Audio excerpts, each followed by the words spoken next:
Hey everybody, it's me, Chris Herman, here for another episode of On Deck. Today my guest is Djinji Brown.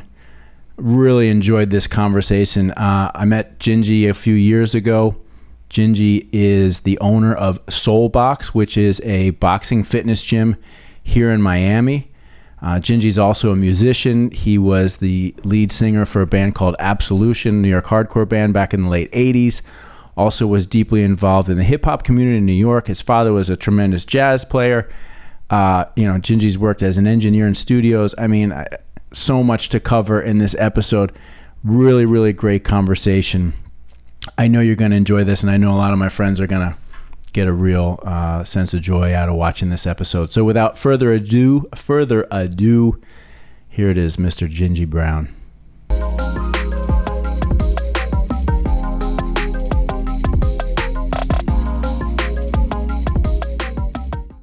Djinji Brown, welcome. Thank you, Chris. How are you today? I'm doing good, man. How are you? I'm good. You're on deck. Yeah, I'm on deck. Hands on deck. Hands on deck. Yeah, hands on deck.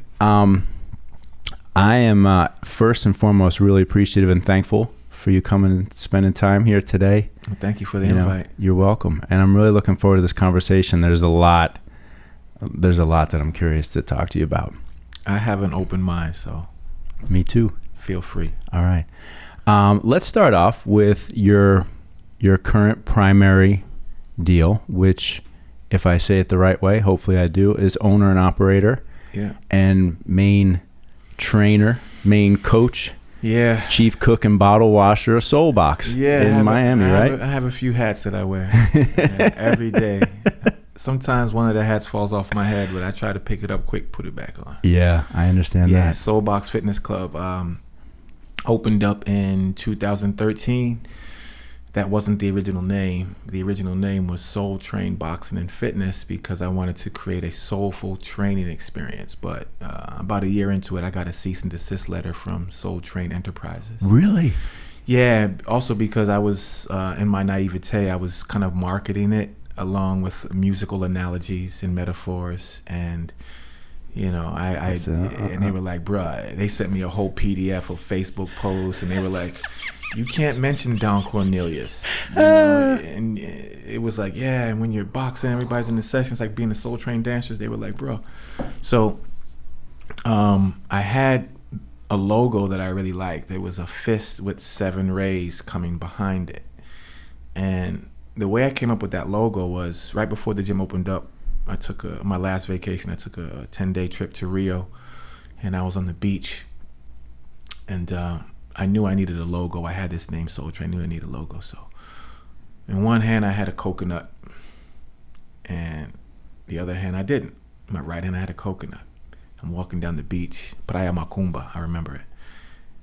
And I just put my fist up, and I saw the sun, and I was like, there it is, Soul Train. So I was already dealing with the play on words from SOUL and SOL from the get. The phonetics they were there because I wanted the training experience to bring out your inner light rather than just what do I look like physically. The physical aesthetic of the fitness world is it's not fair. Nobody looks alike. We're not supposed to look exactly alike. Everybody's got the same things, but we have different ways that it's put together. So, when you go inside, that's the energy level you should, not energy level, but energy source you should be trying to, bring out as your inner light. So I'm like, boom, soul, and then the box with the fist, the empty hand.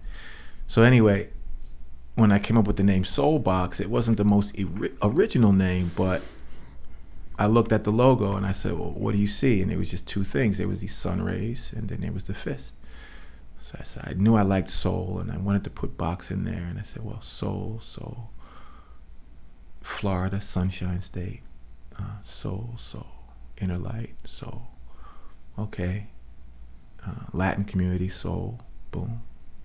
And soul for sun. And then it just came out Soul Box. So it has a lot of different not so much meanings, but just how I came together with it. Yeah, but I can tell you, as somebody that's been in marketing and advertising the bulk of my career, it's very rare that somebody can really share the backstory of the brand, right? And it's so important to be able to do that. Like I didn't know that, and that really gives a nice insight into your business and what it is that you're trying to accomplish and share. It's really cool. Thank you.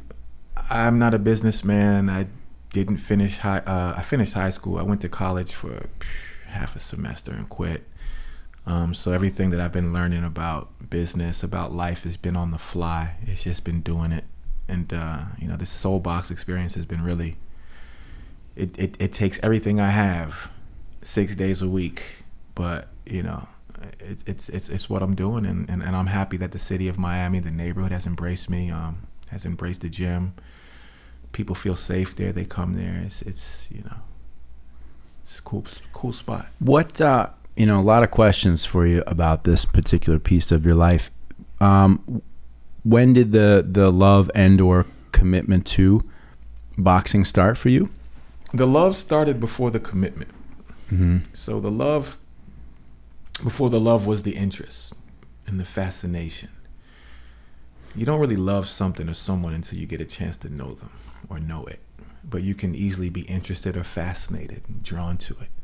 So 1976, I'm 6 years old. And there's two significant things that happened in that year for boxing in general and for me in particular.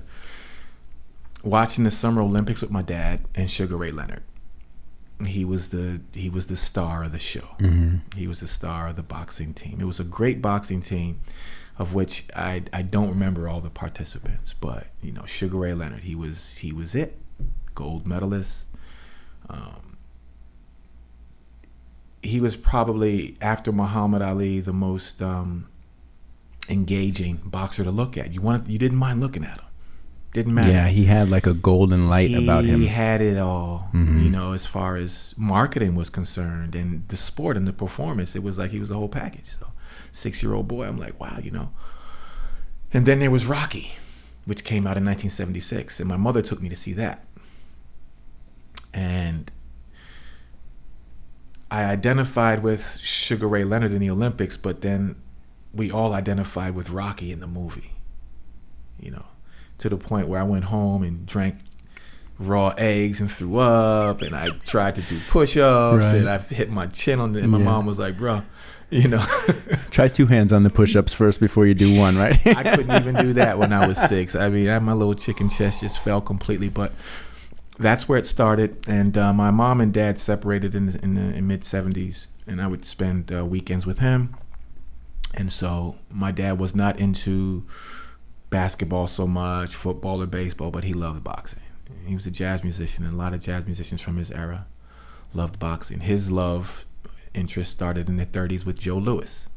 And so, boom. So we're watching all those 70s, late 70s, mid 70s, late 70s, early 80s boxers. And I always wanted to do it, but I was intimidated. I was a kid who was bullied, and, I was skinny, and I had a funny name like Djinji, and I had this avant-garde jazz musician parent. My mother was much younger, and she was this, I don't want to call her a hippie, but she was hip, and she was just different. So I really wasn't about fighting people, but I was interested in knowing how to fight.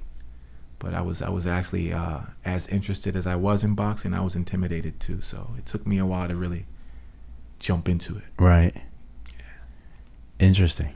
So when did it start to take hold for you? It started to take hold through different martial arts training. And when I was 19, I did Aikido, and then I did that for a bit. And then from there, I went to Capoeira, Afro-Brazilian martial art. I did that for a number of years. My first trip to Brazil actually was centered around Capoeira, and I studied down there for about 2.5 months. Then I came back to the States, came back home, and, got into my then profession, of which was being a recording engineer. And I stopped training. Then in about 96, a small Muay Thai studio opened up next to the recording studio that I worked at. I worked at a spot called Green Street Recording in Soho. And I would, on my off time, go and train Muay Thai. Loved it. And then I stopped. My daughter's mother and we got together, and in 96, by 97, she was pregnant. And by 96, she was pregnant.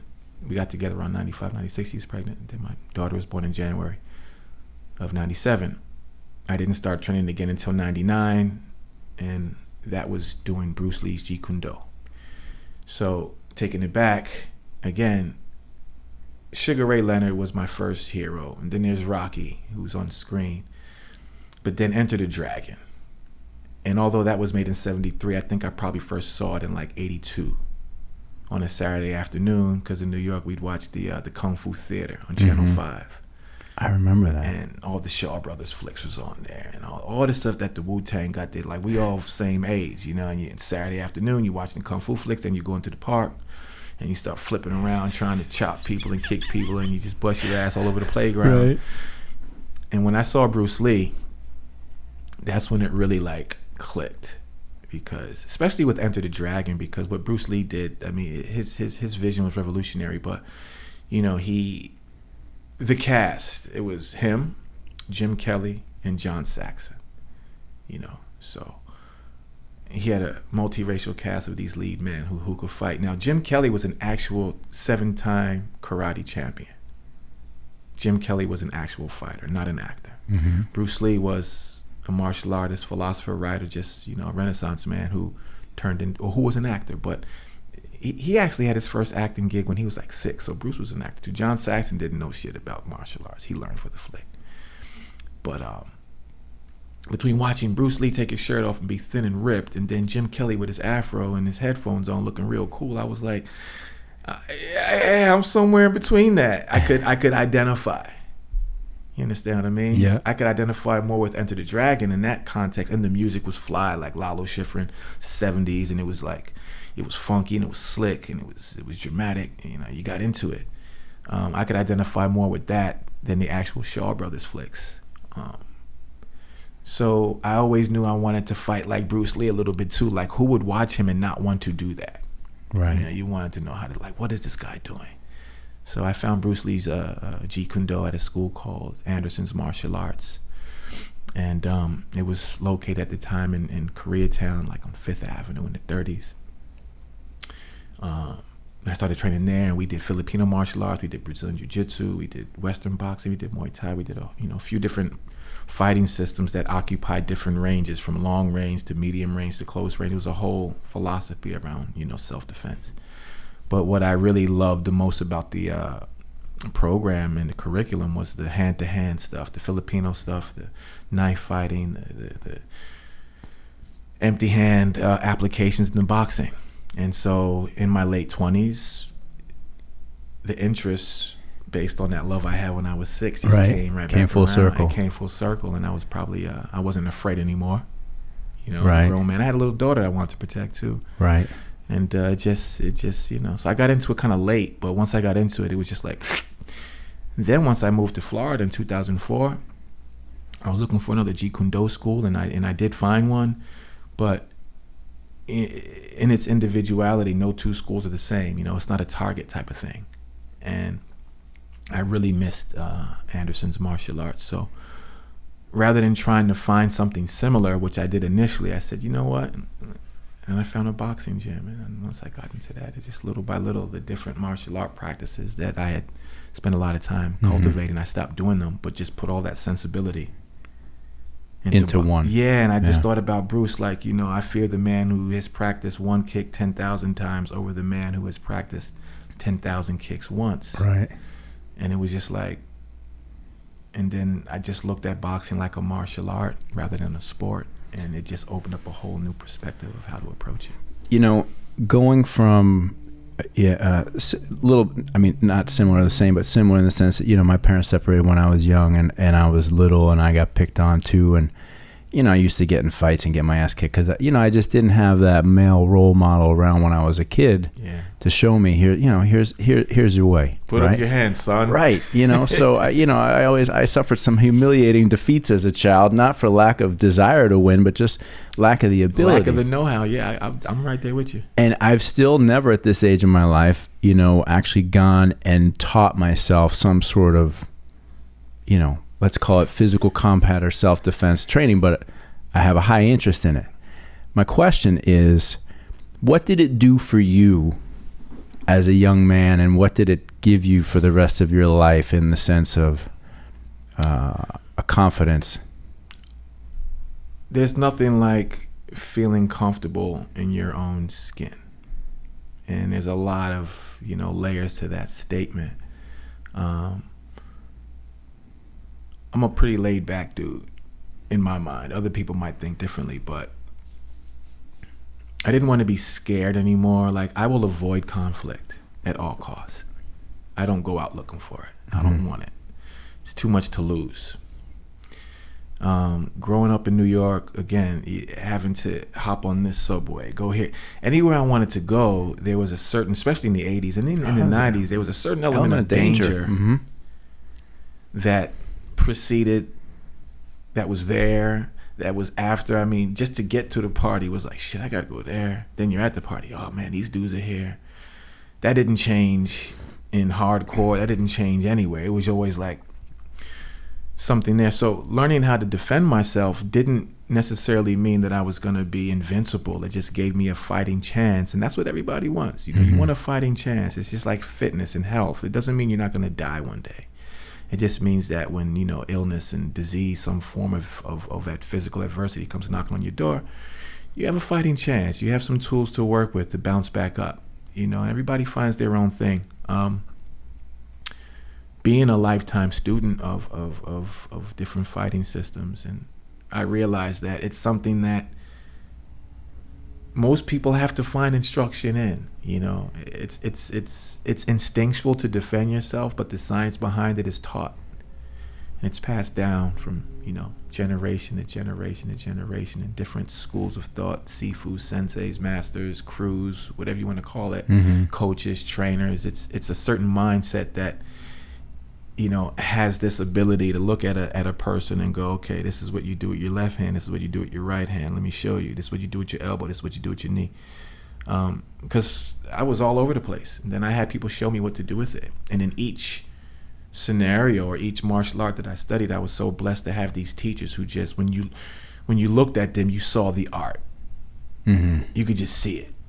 You know what I mean? They just walked it, they talked it, you could feel it. It just emanated off their whole being. So just being around them made me feel powerful, where previously I didn't. So I would say the biggest thing is that it just gives me a sense of self-esteem.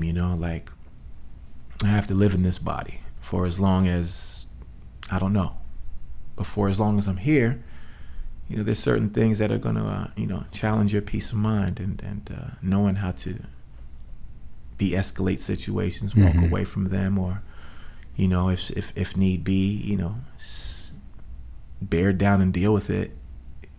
It just helps me sleep at night. Having followed your Instagram now for, it's probably been almost 3 years since we first met. I've been I've been watching what goes on at the gym, and I for those who aren't familiar, you've got a really nice gym. It's kind of like a warehouse kind of, garage door open, kind of really cool deal, graffiti. You got music. You got like a good kind of New York City kind of soul vibe in there. Yeah. And, you've got an actual boxing ring. You got a lot of other training stuff, but you cater to everybody from people just wanting to come in and get fit, right? And get a little bit of training on how to move their body and protect themselves, all the way up to you got real fighters coming in that place, right? Is that accurate? Yeah, that's accurate. That was always the vision and the goal as well. Boxing gyms are they're kind of an enigma.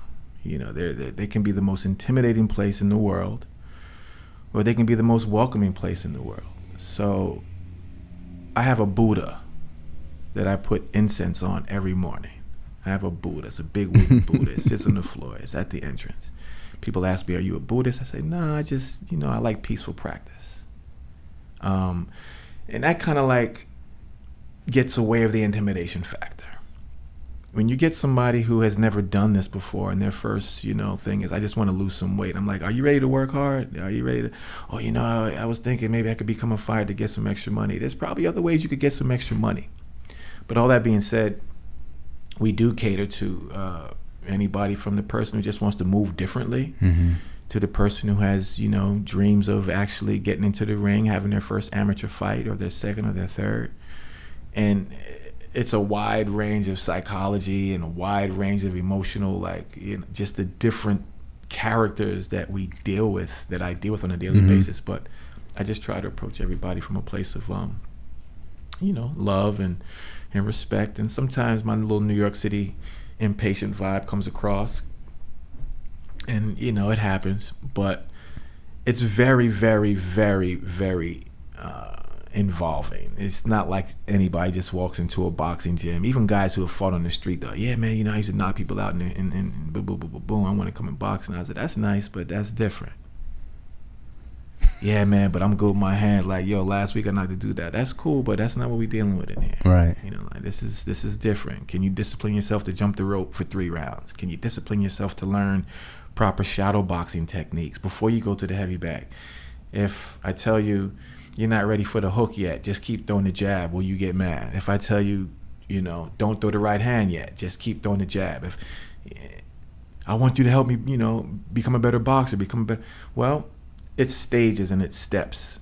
So the boxing world is so the fitness boxing world is so crazy, because a lot of gyms will focus either on not real boxers, competitive boxers, or fitness participants. And what I found is that you can teach anybody a technique. This is what I've learned from martial arts. You take a sheep and teach him or her how to defend himself from the wolf. Usually a fighting boxing gym is full of wolves, just like natural born hunters, right? In the fitness world, it's not so much. I don't want to say sheep, but it's like not wolves. Not wolves. Like, I just want to hit the back for my cardio. I really don't want to get hit back. Yeah. And it's like, how do you bridge that gap? So that's what I've been working on, is bridging the gap. And it's really been my martial art background that's helped me be able to look at things and put a system behind it and make it standard so that somebody else can get it. It's got to be really challenging for you to have that wide array of students, right? Yeah, it's a trip. Because it's not like you've got just pros coming in there and you just know, you're honed in on that particular zone, right? Yeah, you're like, it's a lot. It's a lot, but it's a lot, but it's rewarding because it's the path I chose. When you find your purpose, it comes with its own challenges. It's not just, the gift is not just the rapping. Inside the box is a whole bunch of things that you never could imagine until you open it up. So, but it's what I chose. So it's very rewarding in that sense. How were you able to navigate through the COVID times? I use this term a lot. That was a trip. It was day by day. Yeah. Day by day. Day by day. Because I'm still navigating through, the aftershock. There's the initial earthquake, and then there's the aftershocks. And the aftershocks in this scenario have so many different, again, layers to them. But probably the biggest thing that I have taught myself how to navigate this thing is to be quiet and to not scream my way through it. Work my way through it. Because I service and work with a wide variety of people, we all have different feelings about these things. And nobody's feelings are more important than anybody else's feelings. They're just feelings. They might not even necessarily be real in the grand scheme of things, but they're feelings. Yep. And so they're valid to the person who feels these things, whether I feel them, believe in them or not. So I've learned to be patient with myself. I've learned to be patient with others. That's probably it's like doing pull-ups. Once you stop doing pull-ups, your body forgets how to do pull-ups. You're fighting gravity in your own body weight. It's a hard exercise. And patience in this particular context was very hard, because, and even my feelings and thoughts changed. They went from here to there, to there, to here and back and boom. So they weren't in one place for the whole time. So I couldn't even myself honestly take a hard stand on anything pro or against, because what's the song? The answer, my friend, is blowing in the wind. So I had to just take like the quiet approach, the more observant approach to like, everybody's dealing with some shit, and not everybody knows how to deal with the shit. But you get your business going through this whole thing, and I mean, and that's there's a lot to be said for that, particularly when you're dealing with a business where you need people to be there with you. You know. Yeah, the hurdles. You know, so I went through all the tangibles of PPP loans. Mm-hmm. Oh my God, the people at Soulbox and the community, I'm so grateful to them because, you know, we had people donate money to keep the gym open. I had members say, look, I'm gonna get some money for you. And I'm like, no. And they're like, dude, learn how to accept the help that you give to others. It's hard, right? It's hard because your male ego is involved, first off. Oh, primarily, the male ego says, I got this. When you don't. And you know you don't have it. Oh, absolutely. The male ego is like, I'm a man, so I got this. It's raining out and I'm going to go outside in my underwear because I'm a man. And your wife is like, bro, take the umbrella. Yeah. You know, or somebody. And you're like, no, I don't need the umbrella. I'm just going across the street. So I fell back and I accepted some help, and you know, whether it be from friends, family, citizen supporters of the gym, SBA, this, that, the next thing, PPP, all that. Again, it just had my mind like, yo, what is all of this?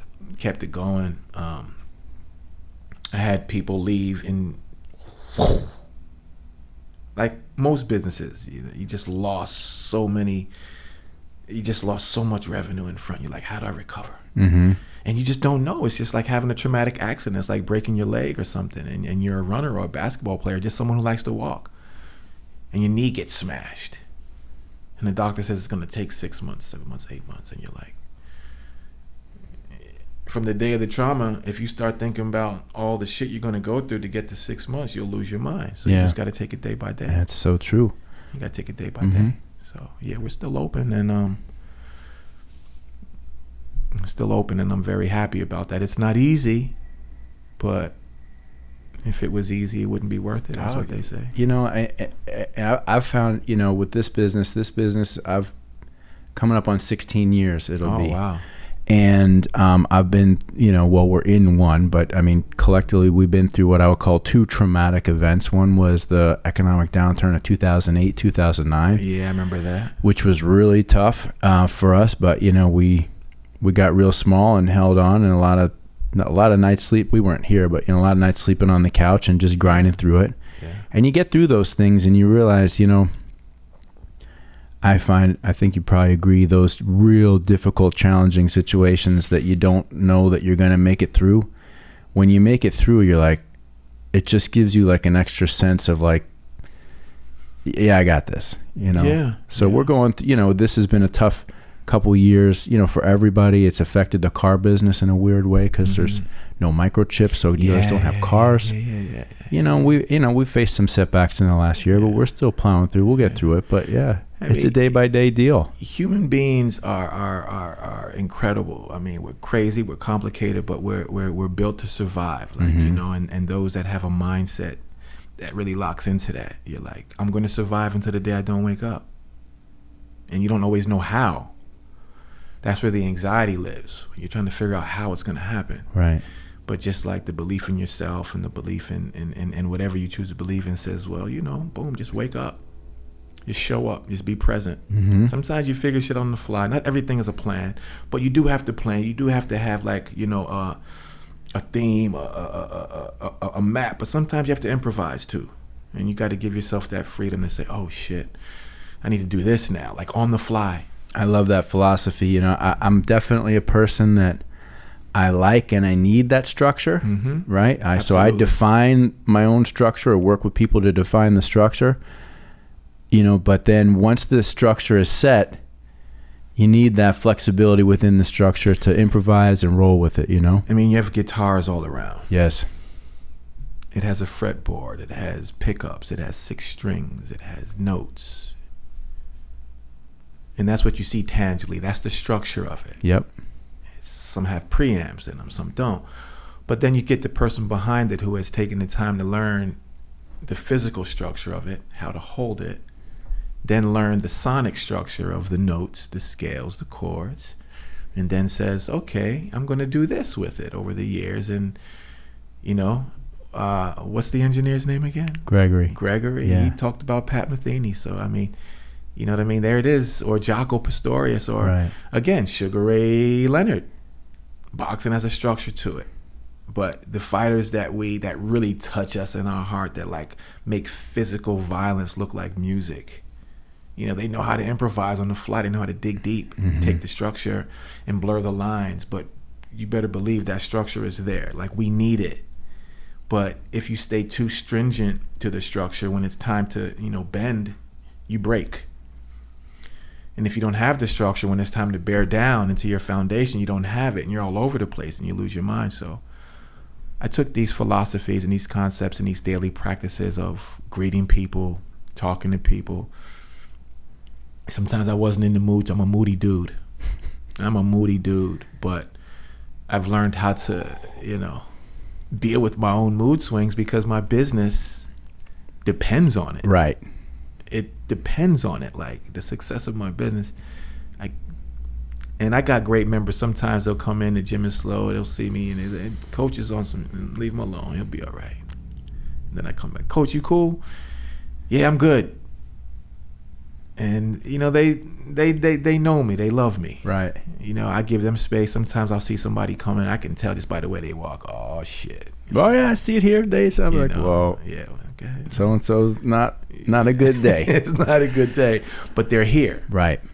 Mm-hmm. They're present. They're working through it, and that's how I continue to. That's how I dealt with the COVID crisis. I just got through it, and tried not to scream at the world that they should get through it the way I get through it, because that's not fair to me, to them. I just, hey, yo, just get through it. Mm-hmm. Try not to hurt too many people along the way, but just get through it. Yeah, hopefully we're getting through it. It feels like maybe we're, it's, don't know yet. We'll see. One of the things that stuck out primarily, I listen to words. I listen to the way people say things. I listen to the tonality. I listen to words. I listen to lyrics. You know what I mean? So when this new thing happened, a new series of lyrics were ushered in. It was social distancing. It was the new normal. It wasn't physical distance or proximal distance. It was social distance. Right away, I said, why do we need to be more socially distant than we already are? Mm-hmm. Interesting perspective. Proximal distance and physical distance, right, of 6 feet, I could understand those words. Social distance. I said, this is not healthy to a society, to a world that has always been plagued with social issues since the beginning of time. Right. Why more distance? Then there was the new normal, not the temporary normal. And where everybody was waiting to get back to normal, I knew or felt that get used to this shit, because this is the new normal. The language told you. Now, how you feel about it, that's another conversation. Right. Like I said, I'm not a screamer. I speak. Because when people scream at me, I just shut off. I don't want to hear it. You could have the best argument. You could have the most righteous shit to say. But when you scream, I'm like, what are you talking about? Right. Right? So between social distance and the new normal, somewhere I inherently understood that things are going to be different from here on out. They're not going to be 2019 ever again. No. Just in the language. I didn't need a lot of banter. I didn't need a lot of examples why. That was enough for me to look at people, to look at how it affected our human behavior, our interaction, how it basically was like an IV full of fear. Just shot right into your veins, right? It's like a hot shot. And we OD'd. Oof. Because we had no choice. Whether you were fighting against it or going with it, again, didn't matter. It was an overdose. It was an overdose. It's, you know, it's still going on. It's funny. Last night at dinner, I am a positive person by nature. I've also been pushing myself really hard, so I'm tired. I'm a little bit more run down. I'm not taking care of my physical self the way that I normally do. And, you know, as the body goes, so does the mind, right? And last night was the first time we were talking about some stuff, and I was like, I'm legitimately fearful of some things right now, right? You know, and I know that I'm tired, and, you know, I would rise above that in a better physical state. But in the moment last night, I was like, yeah, no, there's some seriously, you know, and sometimes it's a conscious choice. Like, I know that there's certain things right now I'm like, I probably just need to unplug from this, you know, to get myself in a more restful, peaceful place, because regardless of what's going on in the world right now, and I credit my wife to this, she's like, you know, us. Yeah. You know? Yeah. I'm like, but I gotta do this, I gotta do that, I gotta handle this, you know, and it's, you know, sometimes you need to hear that, and I heard that last night. We all need coaching. Yes. we all need coaching, bro. Coaches need coaches. I'm a coach and I need a coach. Yeah. You know what I mean? We all need it. And I'm one of those coaches that I'll have a fighter and he'll come to the corner and I'll say, yo. I hear other coaches, yo. I say, hey, man, I give him some simple direction based on what I see and say, if it don't work this round, try it next round. If it don't work this sparring session, but we're gonna try it. Coaches need coaching. You know, and if you're a business owner, you're a coach. Yes.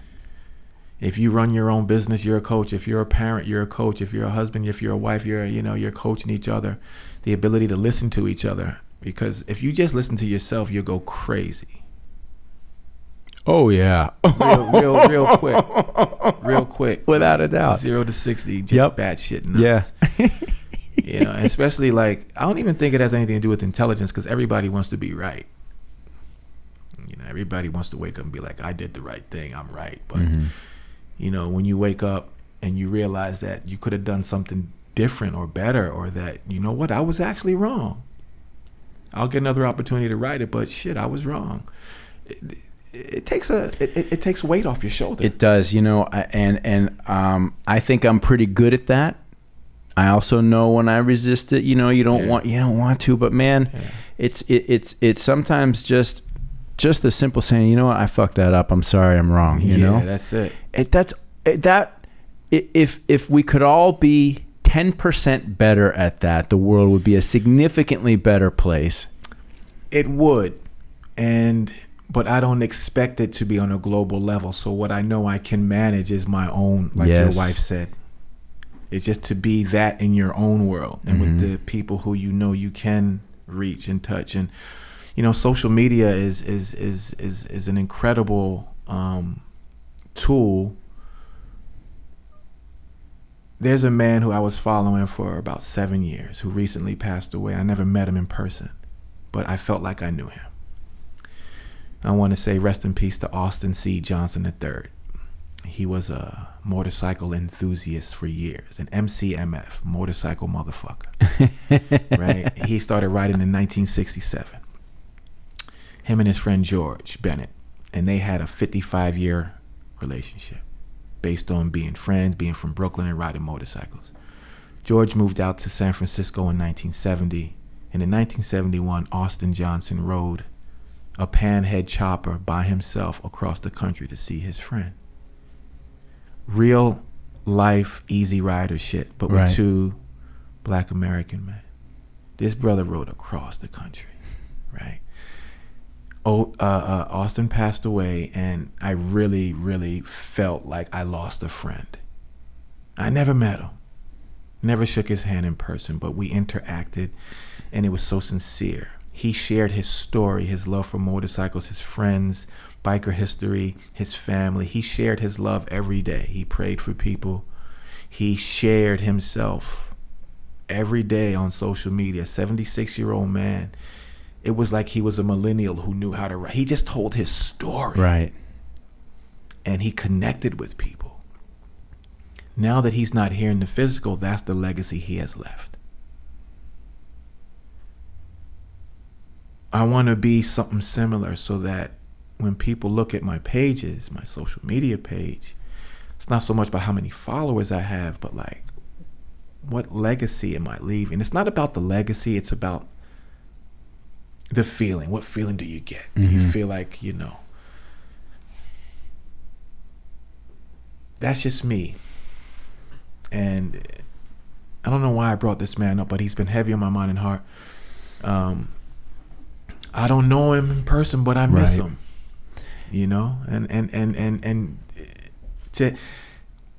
And I noticed that during the pandemic, he doubled down on his communication with people.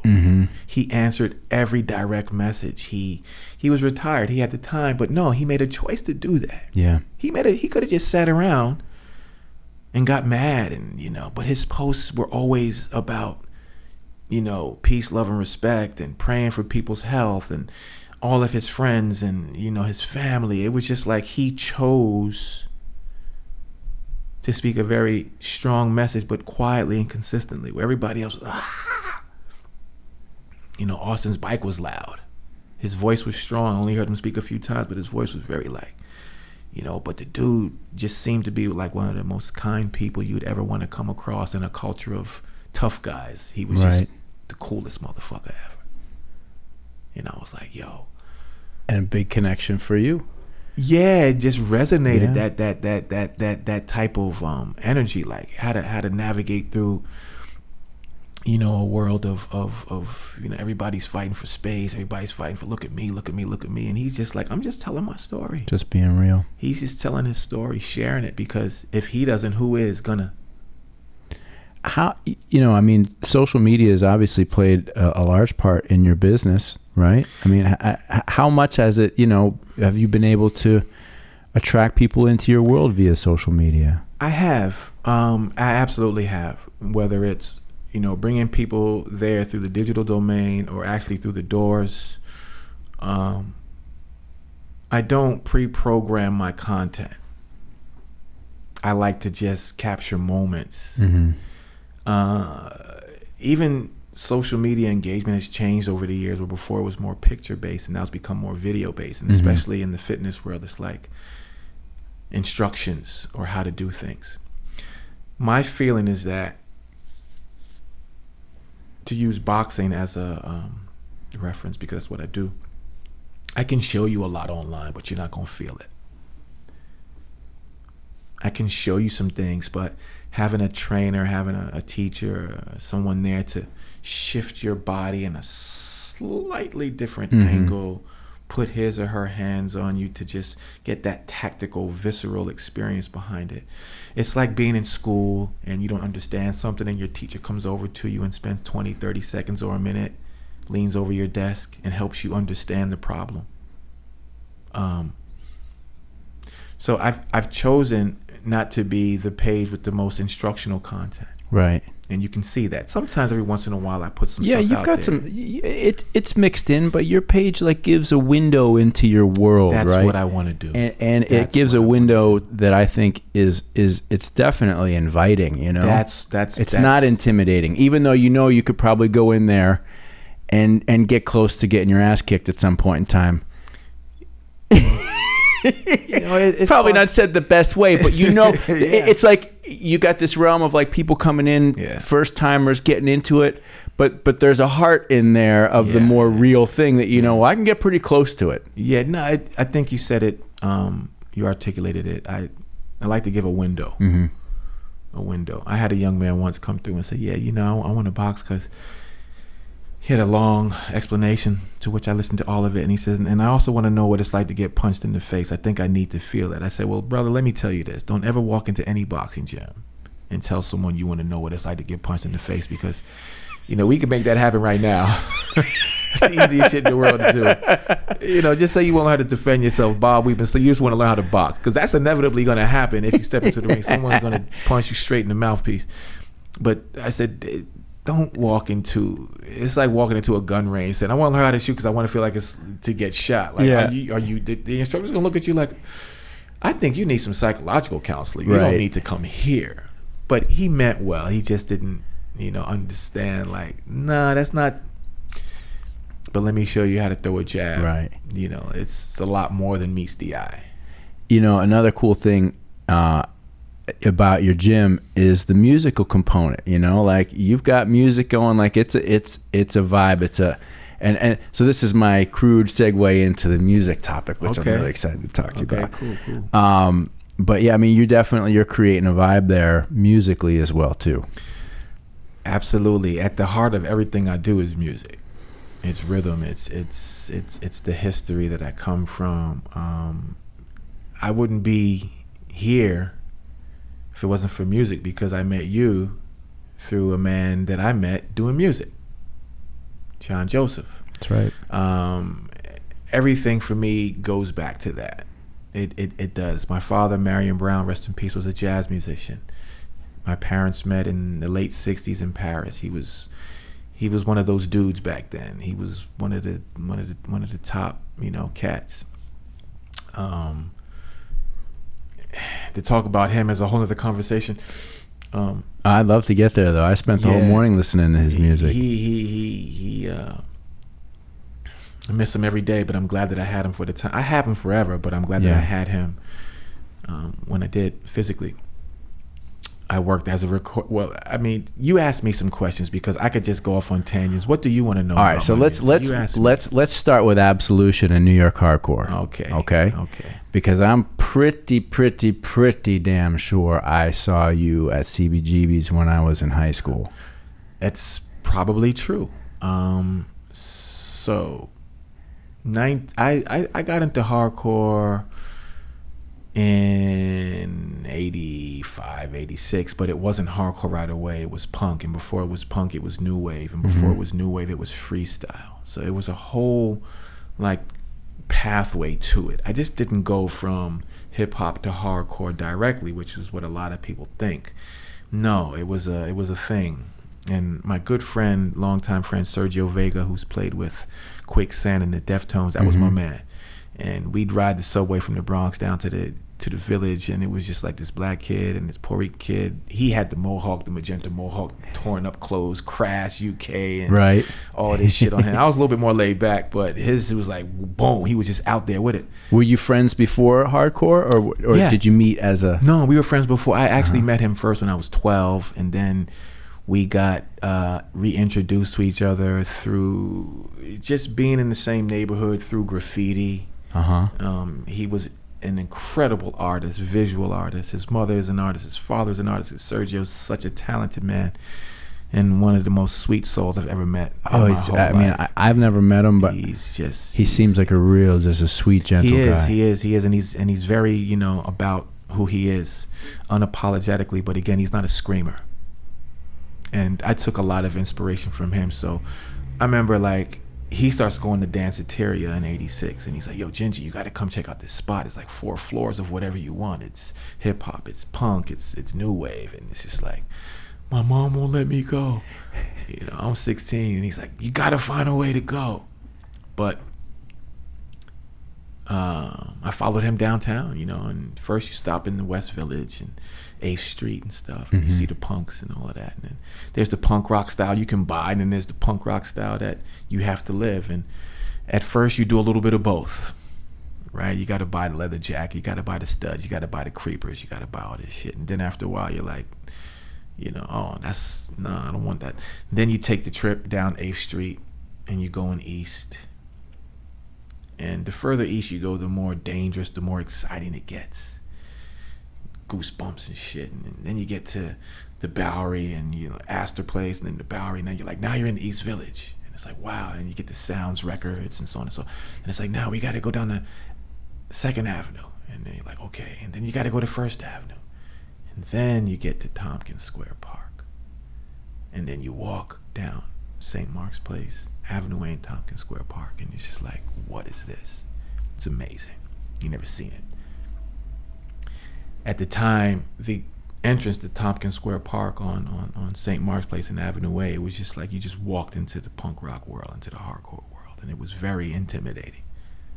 It was just like, what is this? But it was fascinating. So I got into that, And Sergio was always really on the punk side, and I started gravitating more towards the hardcore side, because I liked the rhythms of, you know, Mackie on the drums. It just reminded me of hip hop. Fucking best. So I remember the day I went to CB's for the first time. I actually went by myself to see Murphy's Law. Like, I walked in there by myself, and I was scared. I was like, this shit is nuts. It was a huge hole in the floor. It was like it was like someone just shat in a club and left it there. That's how CB smelt and felt. That was how the whole Bowery was at the time. The Bowery was the funkiest place. Like, not funk on some George Clinton funk, like, a shit stank. The whole fucking area smelled. It was horrible. There was, you know, there was flop houses on top of CBGB's. There was homeless people. There was crack. There was alcohol. I mean, it was terrifying, and it was electrifying at the same time. It was like, and then you get there on a Sunday matinee, and it's like, what are all these kids doing outside? What is this? How do I get myself in there? It's like crossing the Bowery, and you see all of these, and it's like, and there's these punk rock and hardcore superstars at the time, and you see the War Zones and the Ray B's, and you see the Jimmy Castabos, and, you know, all these other folks. Here I am. My name is Djinji. And like, what the fuck? Where do I fit in? So once I started to jump in the pit, is where you start expressing yourself, and all my little angers could be released. And I met a guy named Gavin, and we connected, and he was already I don't want to call him a star on the scene, but everybody knew who he was. His presence was known and felt. You know, it's just a few people Gavin just had presence, man. He still does. He used to play a gold top in the Absolution, matter of fact, just like that. And in '88, he says, no, late '87, he says, hey man, I graduated high school in '87. My father took me to Europe with him for the summer. And Gavin said, when you come back, I want to talk to you about something. I want to start a band. I want you to be in it. And I said, doing what? And he was like, you'll be the front man. I said, I can't sing. He said, this is hardcore. You don't have to. HR's song. He was the only guy who really had like singing chops. Right. For real. Yeah. Like, you know, I'll argue with anybody about that. Everybody else just had a way of vocalizing. Yes. In different, you know, tonality. Powerful tonality. That's right. But, you know, as far as melody and notes, so HR was the only dude who had all of that. Mm-hmm. And we all wanted to be him to a degree, but nobody could be him ever. Seeing them for the first time was woo. That's how I got my chip in my tooth. Yeah. Slam dancing. Somebody hit me in the mouth. I never got it fixed. That was at the Ritz, Webster Hall. So anyway, late '87, came back from my trip with my dad in Europe. We started rehearsing. Gavin put together a band, and, you know, he had a guy named Alan Peters who had just left, broken up, got kicked out. Rest in peace, Alan, from Agnostic Front. Yeah. Then another guy named Greg Johnston, who's from Ohio. Alan was from Pittsburgh. They had a connection, and Gavin had the uncanny ability to just find people at the right time. He could just do it. You put Gavin in a room of 1,000 people, and he'll pick out the top 4 that will help him execute his vision. And he just knows. It's like a natural thing. I don't think he even knows that I don't know, but he just knows how to get the right people together. He just does. So at the time, there was a few frontmen, Black American frontmen. Not a lot of us. There was Sean Brown from Swizz, but he wasn't from New York. DC. From DC. And there was HR. And I'm sure there's some ones that so with that came a little bit of a pressure, because I never wanted to be seen as, you know, the black frontman. Let it be known, I did not want that to be my moniker. Right. But it's what was visually the thing, and I needed the Bad Brains and I needed HR's guidance. I never even was friends with him, but his example, you know, and I knew about music. I knew that I had as much a place in any type of rock and roll than anybody else did. We all do. We're from America, or anywhere across the world for that matter. Right. We all do. You have a place in any kind of music you want to be in. as long as you're coming at it from your heart with conviction. Mm-hmm. But you know, the music business and society, again, it likes to separate things and go, you play this and you play that and you're over here and you're over here. And you know, New York was a kind of city where you really couldn't, we're going to break every rule about everything. Everybody's going to do whatever the hell they want to do. People are going to come together and create art no matter what. But it was still hard for me because I'd go downtown and I'd go back uptown and you're like, Djinji, you crazy. What are you doing down there? You look like a bum. You look dirty. You know, what's this shit on your jeans, man? What them fucking shoes you got on? You got leopard skins on your shoes. What are you doing? Girls are like, ew. Right.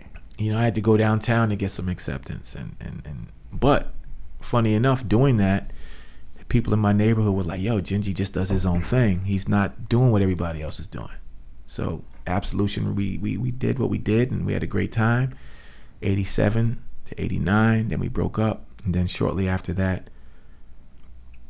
I left the scene. By about 1990, I was out. Let's touch on this just a little bit more before we venture on, because you know, I think you know, I'm a suburban kid, grew up in nice, New Jersey, grew up in a little log cabin near a lake, and none of my none of my kids that I grew up with gravitated towards this music, but I did find my group of friends.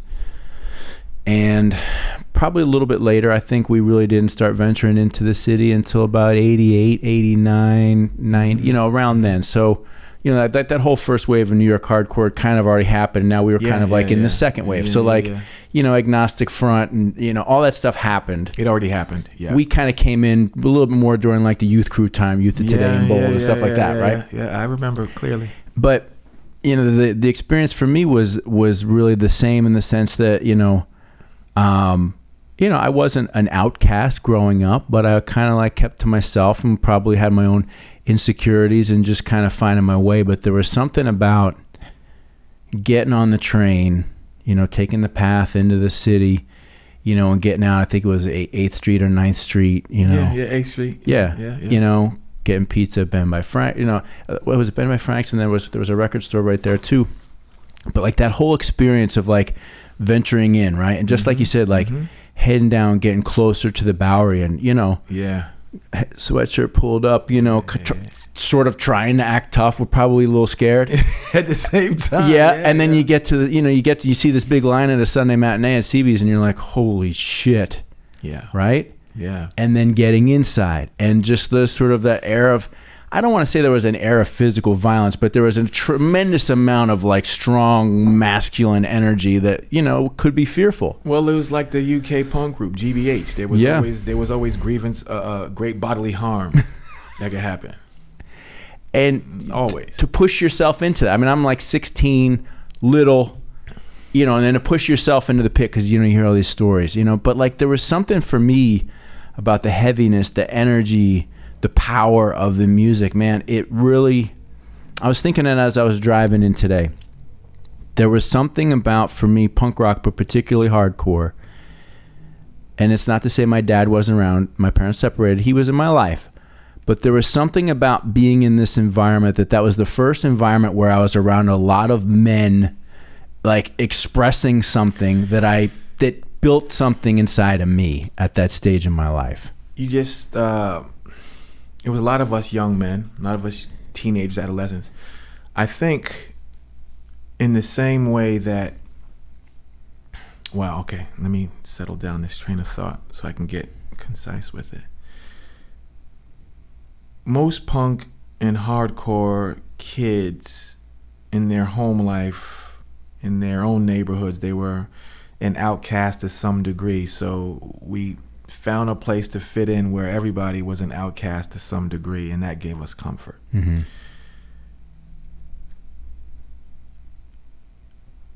Gangs. Hardcore wasn't a gang, but there was cliques, but it was a culture. Like you said, very much centered around young male energy and not knowing what to do with it, the same way that street gangs are, with a more violent nature, where you feel like you're part of a family. Mm-hmm. And in order to prove yourself, you have to put yourself out there and put in work. a lot of that work is violent. Whether it's getting jumped into a street gang, whether it's, knocking a dude out because they said, look, you want to be with the gang, you got to go knock out that dude. Whether it's going into hardcore, you were not going to be respected in the hardcore scene if you couldn't get down in the pit. If you were one of those dudes who was 3 and 4 and 5 rows back watching shit, we knew, bruh, you ain't really, as the terms say, about this life. So you kind of push. The pit was a boxing ring with a bunch of, it was like a free for all, like a boxing ring, and the fear that was there at first was like, yo, but as you got closer, and then once you got in it, then once you got your first hit, somebody slams on you and you're like, okay, and then your adrenaline hits. It was definitely like a gang mentality, different sets, different cliques. You know what I mean? And we had the Skins and the Punks. Like, it had all it was tribalism. Yeah. It was all these things, but really just like human nature. And looking back, I go, wow, man, you mean to tell me where I could have been at parties, dance with all these girls, I chose to go slam dance with all these dudes? It's a trip. Yeah. You know what I mean? Like, it's a trip. Because uptown where I'm from, they're like, bro, what are you doing? You don't want to go to this party and slow dance to the Mary Jane girls at the end with Vanessa or Yvette. You want to go downtown and slam dance with a guy named Jim. And I never thought about it quite that way, but it's true. And we did it every weekend. Every Sunday, religiously. Yeah. You know what I mean? You waited all week to see who was going to that spot. But, we did it. And I did it. And I don't have that energy in me anymore. I revisited hardcore in 2008, largely because of the influence of John. He was down here and he played, and I walked into a love-hate bar and he was like, yo, Djinji Brown. He was happy to see. I first met John when I was 17. So I've known him for a long time. And he was like, look, man, you need to put the band back together again, kind of shit. Like, you have a message and an energy people need to hear. So he was such an influence on me.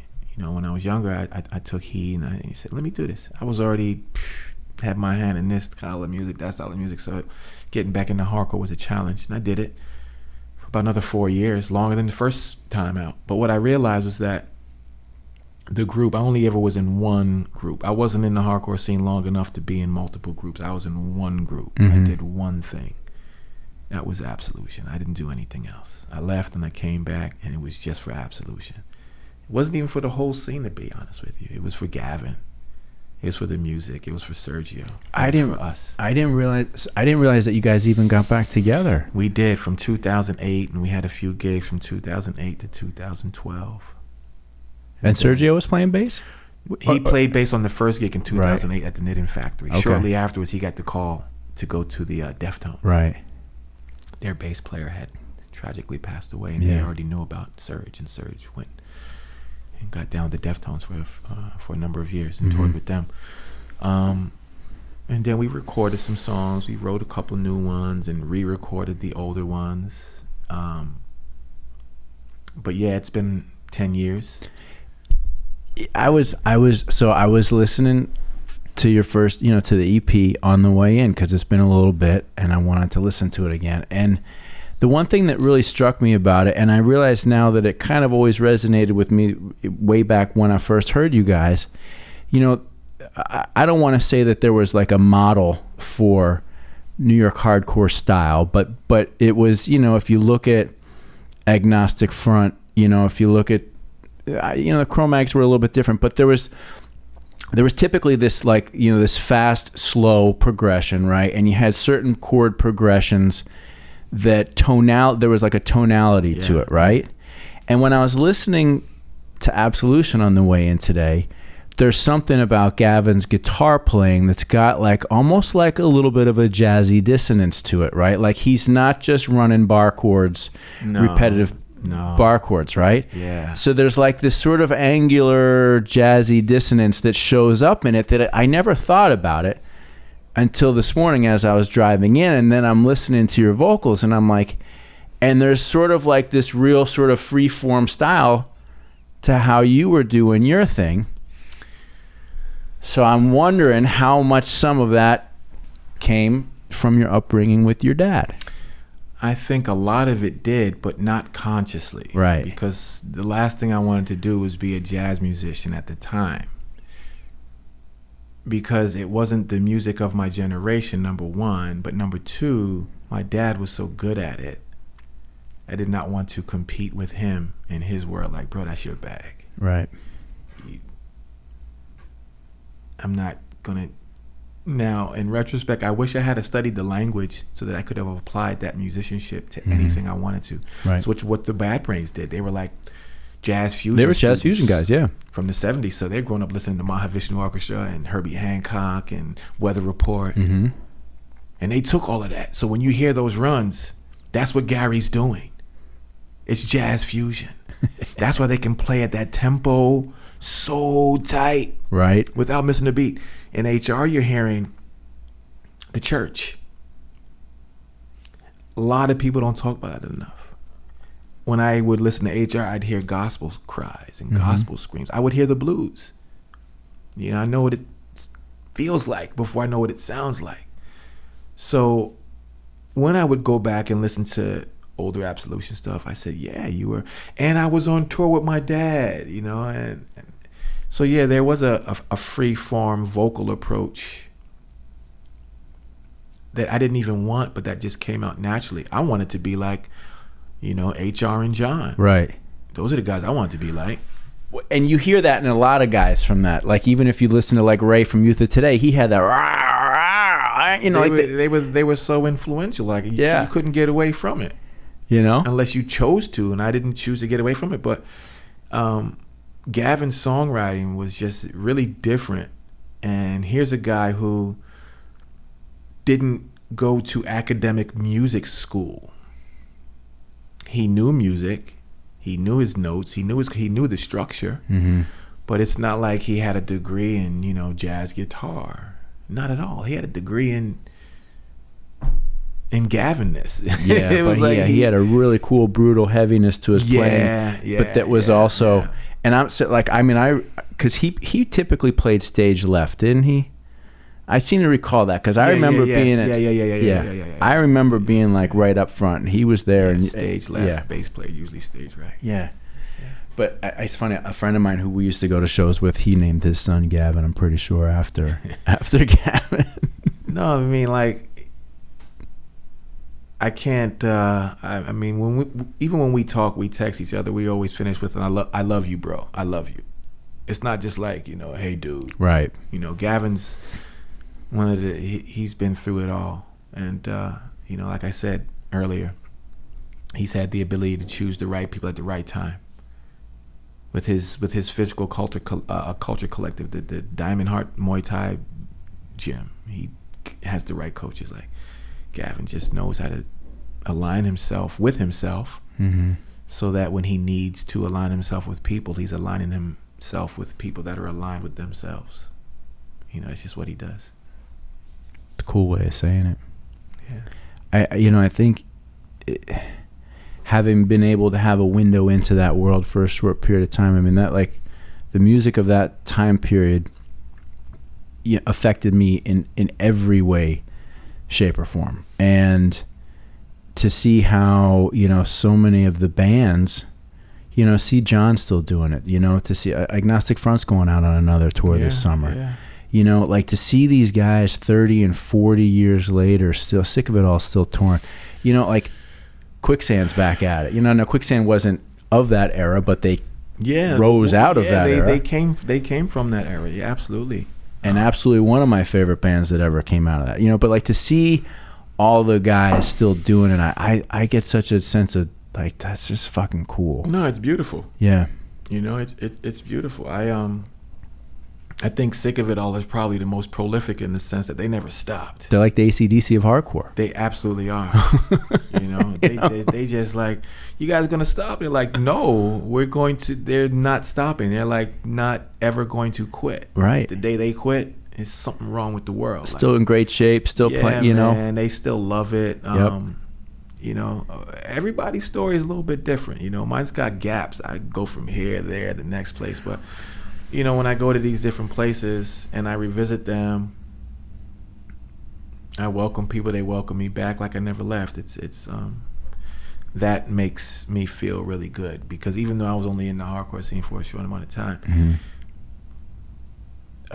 the impact it left on me, and I guess the impact that Absolution left on it, has lasted all these years, or else this conversation wouldn't even be, happening. So when you're 17, you have no idea that at 52, right, you're gonna still be able to talk about how someone felt when they saw you play, or when they heard your lyrics, or when they listened to the arrangements. That's a beautiful thing. It's a real beautiful thing. Thank you for that contribution too, because seriously, you were part of something that has been a bedrock pillar of my existence, and most people that meet me would never know that. Likewise, people meet me now and they're like, "You did what?" I put a picture up of myself doing like a split leap 5 feet in the air, straight up vertical. Right. So HR had the front flip, John had the back flip, and I had the split leap. I was like, I had to come up with my own signature move because I was afraid to flip. I always wanted to flip. Right. I did. But I was like, number one, it's going to be biting. Like if I do a front flip off the drum riser, I'm biting HR. If I do a back flip off the stage, I'm biting John. Right. And I was already biting. I was already taking little nibbles out of these people. That's the shit. That's what you do. But I was like, nah, man, I got to do some other shit. Like, what is it going to be? And so you're racking your head about what's going to be. Like every front man needs like a physical move, like his or her not her, but front man, his go-to move. Like what's going to be his. And I was like, well, shit. I was never good at basketball, but I could always fucking jump. And the split leap and I was flexible. I didn't constantly think about it. I just did it. And then when I saw the picture, I was like, oh shit, that's me. I'm jumping so high, like literally a 5 foot 4 person could be underneath my crotch. And my legs are almost completely like I got loose hamstrings. There's no bend in the knee. I tried that shit at 38. I didn't get up that high. Maybe 3 feet. He asked me to do that shit now, and I'm not even going to do it. No, thank you. Look at the black and white pictures from the 80s, and I did it. I know. Well, it's literally like you go on YouTube and pull up your the 7-inch. That's the photo. That's the screenshot or the thumbnail. This guy's all the way out there. Like, that was my move. That was my move. Like every front man had a move like that. What was your move? That was my move. That's one of the cool things I liked about hardcore as well too, is that there was an athleticism, right? Like you didn't have like a lot of fat, sloppy, out of shape people. That's not to say that people weren't fucked up in their own way, but there was a lot of athleticism in hardcore. The energy you needed to survive a 3-4 hour show in the pit, you needed to be strong. Yep. Or else it was the stamina it took. It took physical stamina. You could not do it without it. I loved it, man. It was just cathartic. You come out after a show. And again, just like everybody else, you go your first couple shows, you're scared shitless. You hear all these stories about how you're going to get killed or stabbed or knocked out with a roll of quarters or something like that, right? Or a beer mug. Yeah. And then after a while, you get your bumps and bruises. Then you start to get comfortable and confident in the pit. And then there was like this sort of brotherhood of like people would fall and everybody's helping each other get back up. There was just something about after show, you're like... Well, again, it's like a boxing match. Yeah. You got two... I can't say you got two dudes going there and they beat the shit out of each other for 3, 4, 5, however many rounds. But then there's a level of respect. They usually hug each other afterwards. I've seen boxers kiss each other on the forehead. Like, you know what I mean? Mm-hmm. Where they're not going to do that to any other dude outside of their father or their son. But the camaraderie, the respect, the bond that's built through contact. And because men aren't taught and encouraged to hug each other and say, I love you, we find different ways to do it. We do it with our children. Right. When they're little, but then they get old and you're like, you can't kiss your son because... And you go to different countries and sons still kiss their dad on the cheek. Yeah. But here, it's kind of shunned upon. But you still need that contact. And then, maybe your dad wasn't in the house to hug you every day. You still need that contact. Humans need contact, which, again, bringing it back, that's why that idea of social distancing was so just not so much demeaning, but it broke us down. People need that electrical, like, we've seen it. I mean, people need it. Yeah, people need to be close to each other, enjoying the things. Yeah, I know. In it's community. Like we're all like, you know, this bullshit, man. you know, like, you know, you go to a show, you go to a concert, you go to a church, you go to a temple, wherever you go, and you're there with people of like mind and heart expressing yourself. And then you go your separate ways. But that community, that common unity, right? Yeah. Boom. And you're there unified because you have something in common. And it builds bonds. It makes you feel like your presence on earth, like you're not crazy.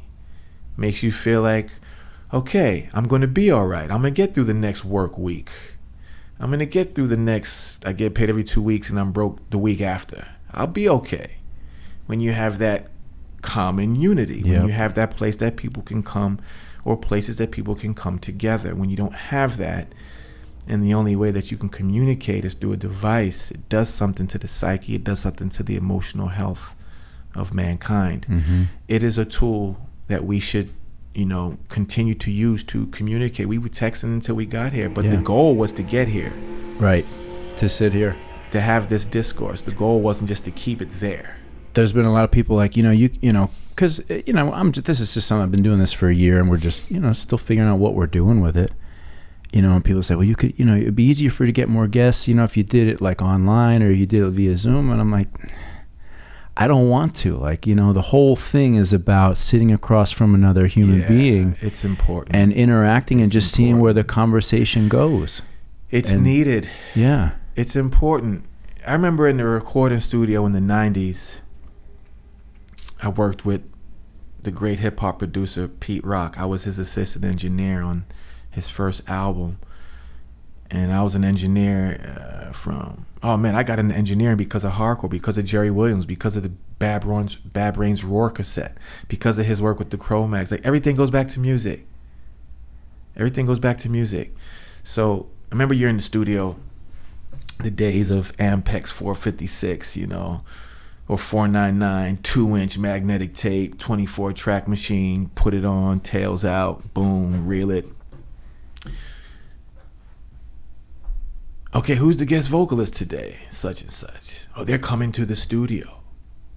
So whoever the guest vocalist is comes to the studio. Right. To physically lay the vocals down. Mm-hmm. Once the digital domain came in, I'm going to record my vocals and send them to you. Songs still sound good, but man, that vibe in the studio between artist to artist, rapper to rapper, or whatever, like, there's a classic hip-hop song from Gangstar called Above the Clouds. Rest in peace, Guru. I remember the night it was recorded.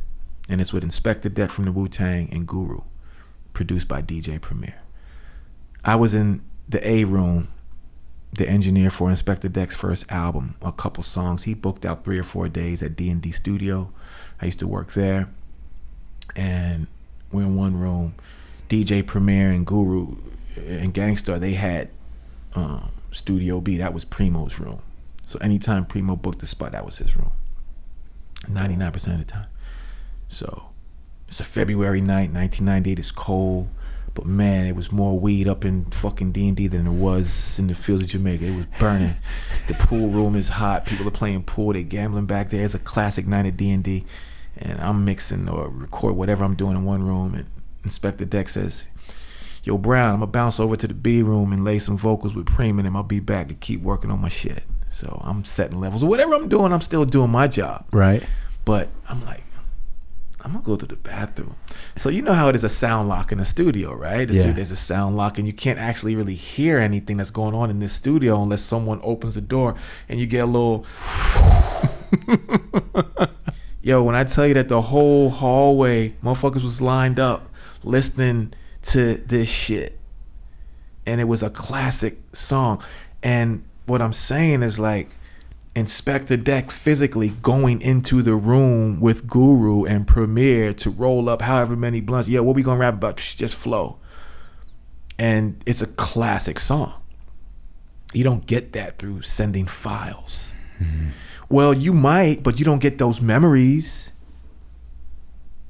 you don't get those memories. Like I got goosebumps thinking about it. Like you can see the goosebumps, man. Yeah. Like, and every time I'm in the gym and I got the station on, look, my skin is popping all over the place. And one of these Pete Rock songs come on, or the Above the Clouds song come on, and some other song come on that I worked on that I was in the studio at the same time, and I'm showing people a combination of 1-2 hook, body hook. And I'm like, yo, you hear that song right there? I was there. They're like, what? They can't put it together, but I can put it together, and it's so beautiful because, you know, we're boxing on these beats, man, and we're just like, everything to me is coming together. Like, Djinji, look at your life. It's all coming together. Like, I'm gonna break down this combination, and I can also tell you the history of this song that we're boxing to right now. I'm finding at 50 years old, after countless years of work and effort and pushing through and being into all these different disparate things, you know, I finally feel like I'm starting to see all the different pieces come together, right? You know, you're here, we're having this conversation, right? We're having this conversation again because of music that happened Eons ago, forever ago, right? Yeah. But it found its way to connect a couple people here, there, and then it just, the time is right. And listen, I don't want to say that the way music is made now, it's different, right? It's different. It's just different. It's different. And maybe for the people making it today, for them, it feels to them the same way that we're talking about how it felt for us. It's their reference point. Yeah, but it's like the and I tend to be a pretty solo person. Like, I don't have a zillion people in my life. Like, I like my own space a lot, but I also, when it's time to engage, I want to engage. And like, you know, so like you were talking about playing real records in a room that's got a feel and a sound, right? Or getting together and make music, or having a conversation. Remember those moments in the studio? I mean, one of the things that I've always loved about advertising and marketing was just the getting together to work on putting something together and then seeing it happen. And we've never been creating, we're not creating masterpiece artwork here, but we're creating shit that still helps people's businesses. And how many times I can remember we were like, fuck, that campaign kicked ass, and it fucking worked, and it helped people succeed. Yeah. You know? Yeah. There's something just fucking... You can grab it. Yeah. You can feel it. You can feel it. Last night, like I was playing records until 2 o'clock in the morning. I woke up at 8, and I purposely didn't even tell you what I was going to do because I didn't want any excuses from me or so you. I didn't want to prolong it. I was like, just do your shit, go home, sleep, wake up, go hang out with Chris, and then if you want to go home and go to sleep, you go back home and go to sleep. You know, everything needed to flow. Yep. We made the plan, and we had a couple, you know, we had to postpone it. And I also wanted to come in kind of, for lack of a better word, high off of last night's energy, because even though I'm tired, I'm still high off that energy. So this whole conversation is even like a continuum of me playing all these records last night. You know, it was just a conversation.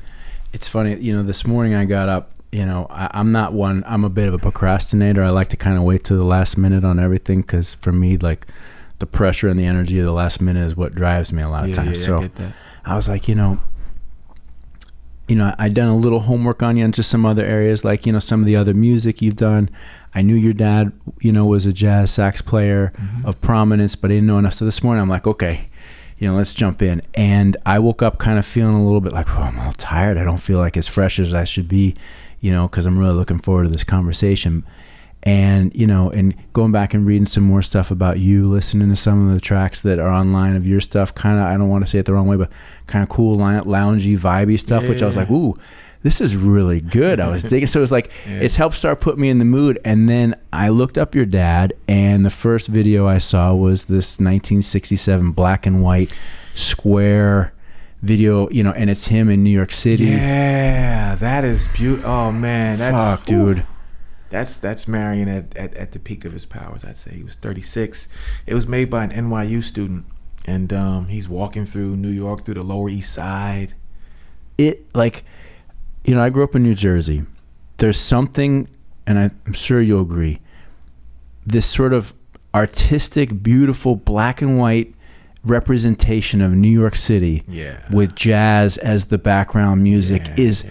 It's like an art piece in and of itself that's absolutely perfect. Absolutely. You know, your dad, and so then I kind of was wondering about the boxing thing, because there's one scene where your dad's really lean and he's flexing, he's wearing like the short shorts and bending over. He's doing yoga with YMCA pants. Yes. Shorts on.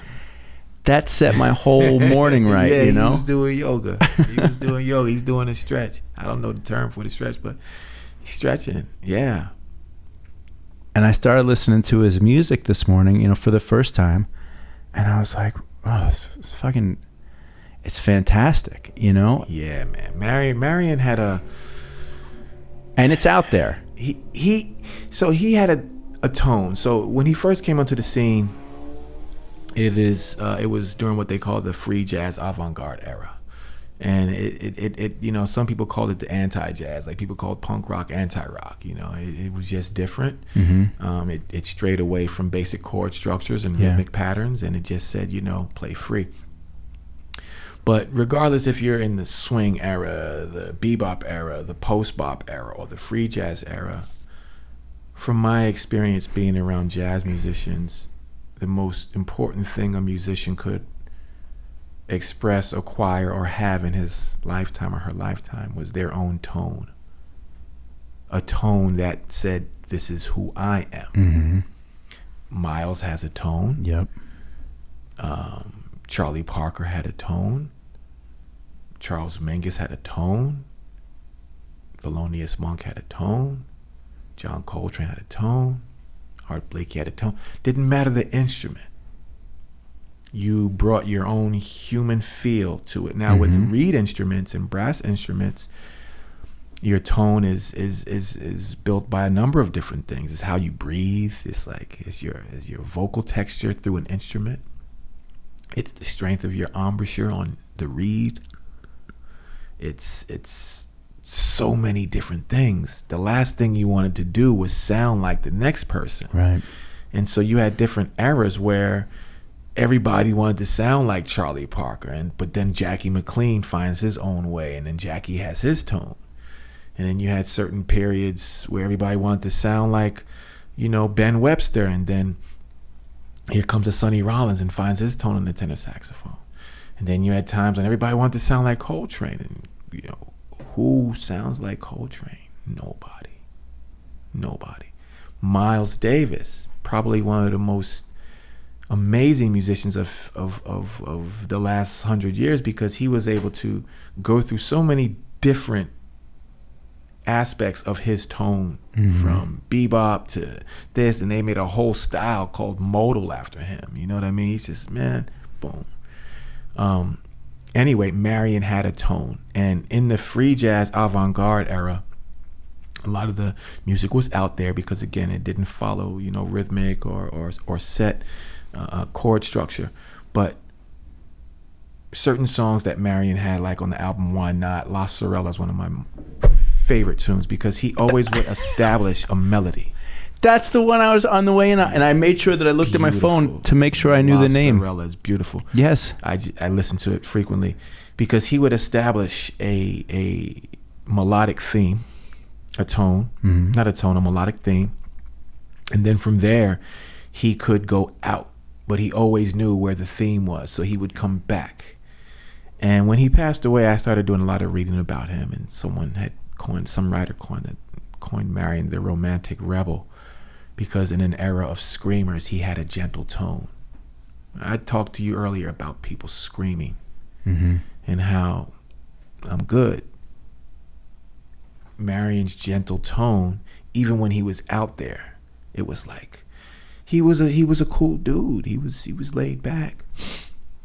You could hear all of his traditions. You could hear all of his influences in his music. You could hear Johnny Hodges. You could hear this. You could hear that. You could hear, but he had a very gentle, loving tone in the midst of all the free jazz stuff, which to some people's ears sounded crazy. I still can't listen to the album Ascension and enjoy it.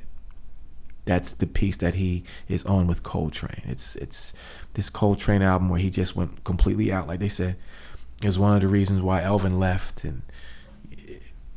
but it's a very pivotal album in John Coltrane's career, and it's a very important album. But John starts the solos and Marion finishes it, and in between there's all these amazing musicians. I don't find enjoyment from that album. I think I'm trying to. I think I've listened to it. It's tough. It's tough. It's tough. But I find it's very significant, and it is an important album. But my dad's pieces like Capricorn Moon and Why Not and La Sorella and Fortunato and the album Porto Novo, those were his free jazz pieces. And you could still hear a lot of like, oh yeah, that's my dad. Like, that's Marion right there. You know, just a bird flying, just fun, just, you know, real beautiful dude, man. He came to CBGB's a couple times. And I actually one night took John and Harley to the Henry Street Settlement House in 1987 so they could hear my father's band called The Group at the time. We went backstage, and my dad, the musicians, Ahmed Abdullah, Cerrone on bass, Billy Bang on violin, Andrew Surreal on drums. They all back there smoking weed. And I was smoking weed at the time, but my dad didn't know I was smoking weed. So Harley and John walk into the dressing room like, Dad, these are my friends. Hey, what's up, y'all? How y'all doing? Yeah, we good, Mr. Brown? Boom, my dad smoking. You want some? And he passes Harley and John the joint. And I was just sitting there like, ask John next time you see him. He'll tell you.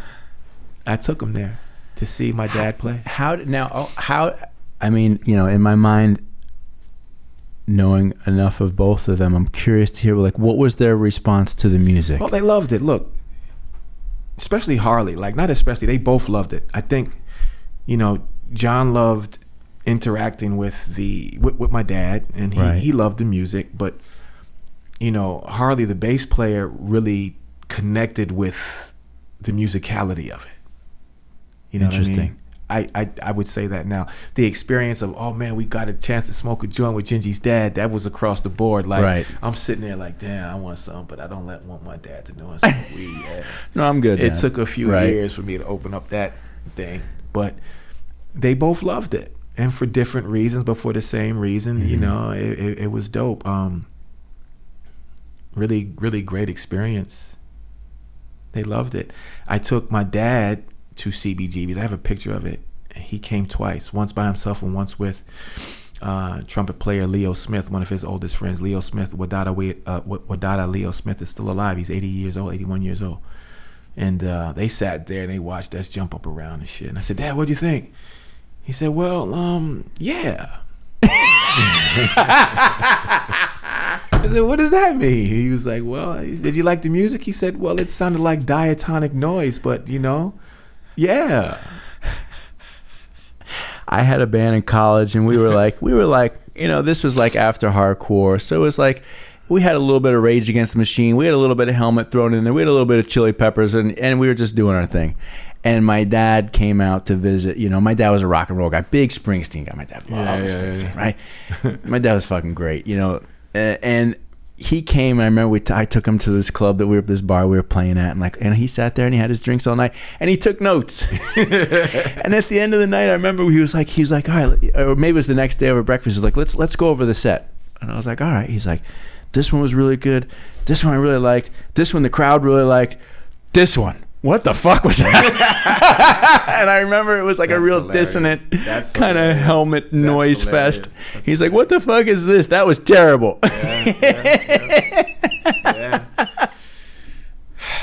Yeah. But it was so cool, you know, like to be able to share those experiences. Exactly, just to have that support. Yeah. You know, to have that support. Yes.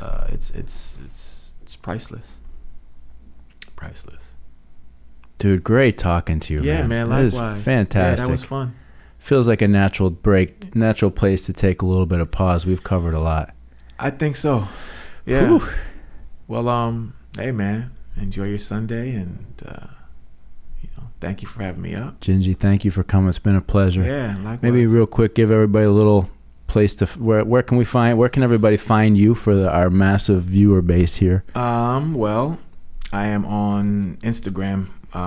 Primarily, not so much Facebook, but it's SOLBOX_FC, Soulbox FC. Mm-hmm. And then if you want to see my dad, I have a page set up for him on Instagram also. It's called Marion Brown Official, and his pictures and little stories and memories that I put there, and nice for him. But yeah, I'm on Instagram. I'm there every other day in some way, shape, or form. SOLBOX_FC. There we go. You can find me there. Djinji, thank you, man. Thank you, Chris. Yeah, it was nice, refreshing, and I'm glad I woke up Me too. Yeah, man. But you have a good one. All right. Thanks. All right, You bro. too. All right. Peace. Bye.